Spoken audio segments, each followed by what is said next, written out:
Hello everyone, welcome to my channel মেহনত video. চলুন, আমার চ্যানেলটা দেখার আগে লাইক, শেয়ার, সাবস্ক্রাইব করেন। আপনাদেরকে বলেছিলাম না, হোমমেড মশলা দেখিয়ে দেবো কী করে তৈরি করি আমি বাড়িতে। এই দেখুন, গোটা জিরে, গোটা ধনে আর গোটা গোলকে নিয়ে নিয়েছি। চাইলে আপনারা শুকনো লঙ্কাও অ্যাড করতে পারেন। এগুলো ভালোভাবে ভেজে নিতে হবে। উনুনে গরম করে নিতে হবে কড়াই। এই দেখুন, এই কড়াইতে সব দিয়ে দিলাম।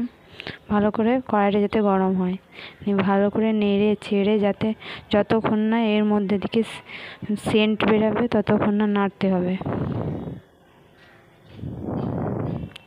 দেখবেন দারুণ একটা সেন্ট বেরোবে।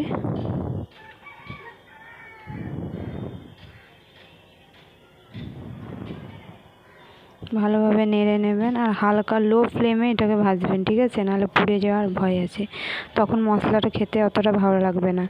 এটা মাংসের মধ্যে, সবজির মধ্যে একবার দিয়ে দেখবেন, খুবই ভালো লাগে। এই দেখুন, ব্লেন্ডারে ব্লেন্ড করে নেব এটা শুকনোভাবে, ঠিক আছে?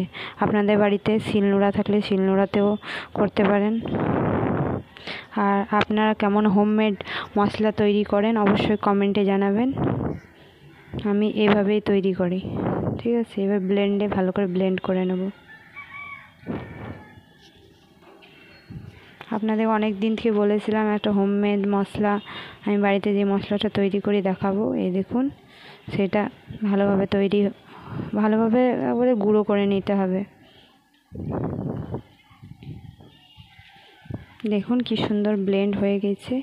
আর প্লিজ আমার চ্যানেলটাকে লাইক, শেয়ার অ্যান্ড সাবস্ক্রাইব করবেন, ঠিক আছে? তাহলে আজ এতটুকুই থাকলো। Tata, bye bye. আরও অন্যান্য ভিডিও যদি দেখতে চান অবশ্যই কমেন্ট বক্সে জানাবেন। আর আমার ভিডিওগুলো কেমন লাগছে অবশ্যই জানাবেন, ঠিক আছে? Please subscribe my channel.